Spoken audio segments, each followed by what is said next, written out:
Today we're moving on to part 2 of our balance training series. Today we're moving on to part 2 of our balance training series. Last week we looked at some very specific exercise progressions where we were keeping the head and neck still as we were challenging the balance in different ways. This week we're going to move into some different exercises that for many people are much more difficult because we're going to be including head and neck movement along with everything else that we were working on previously. Now, balance training, as I mentioned in the first video, is relatively simple, but incredibly important for increasing athleticism and improving safety in the real world. What we found in working with literally thousands of clients around the world is that this version that we're about to go through is often much more challenging for anyone that has had traumatic brain injury, a mild concussion, eye injury, ear injuries, or neck injuries.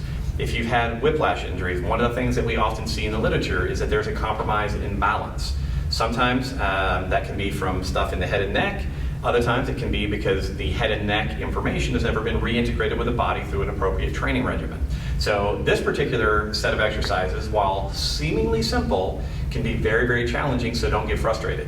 Now, with all that said, one of the big rules I want you to follow as you're doing this particular balance progression, because we're going to be moving the head, your eyes are going to be closed sometimes, depending on your level of skill, be safe. Don't try this around metal things with nice hard edges on them. Look at your training environment. Make sure that if you lose your balance, you're not going to run into anything that's going to injure you. So that's very, very important to me. So our basic progression is going to be similar to last week. So if you haven't watched last week's video, please go do that. But what I'm going to do is I'm going to give you some different body positions and ideas about how to train. So what we're going to be looking at first is our foot position, our stance. If you have trouble with head and neck motion making you dizzy or making you feel uncomfortable, you're going to begin in a wide-based stance, probably with knees bent, the most athletic and most balanced of all the positions. From here, you would go to knees straight. You are then going to move into a neutral stance, and this is the progression of training that you will follow depending on how challenging all these are for you. So in the neutral position, I can be knees bent, again a little safer feeling, knees straight. I can then go into what we call our feet together position. Again, knees bent, knees straight, staggered stance, knees bent, knees straight on each side, and then finally single leg positioning with the stance leg, knee bent and knee straight. So we have different stance widths or positions. We have stance legs that are bent, which is easier, or straight, which is often harder. All right, so those are your different stance configurations.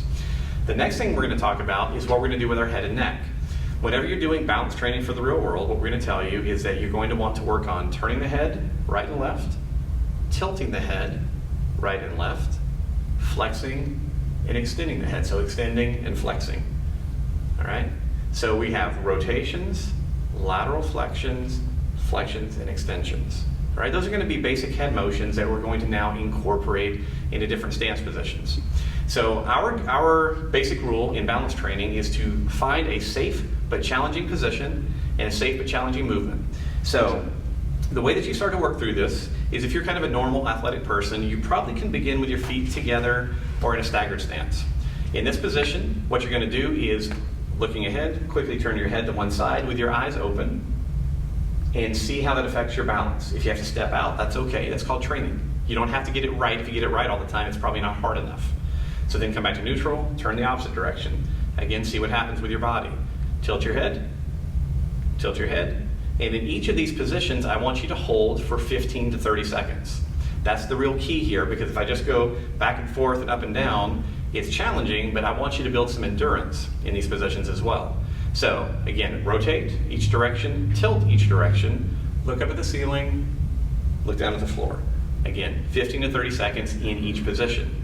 If that's too easy for you, then you're going to repeat the same thing in a one-leg position. You can be, again, knees bent, probably a little easier, or knees straight.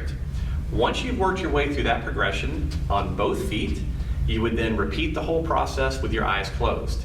And this is where it starts to get really interesting. You'll see lots of people, they get to the stagger stance, they close their eyes, they fall over. And they train that for a little while, they get better at it. And they come to the staggered stance, they bend their knees, they close their eyes, turn their head right, and they fall over. And then they turn their head left and they fall over. That's fine. As long as you're not hurting yourself, if you have to step out and catch yourself, that's called training. You're building strength, you're building body awareness, and that's really what we're after.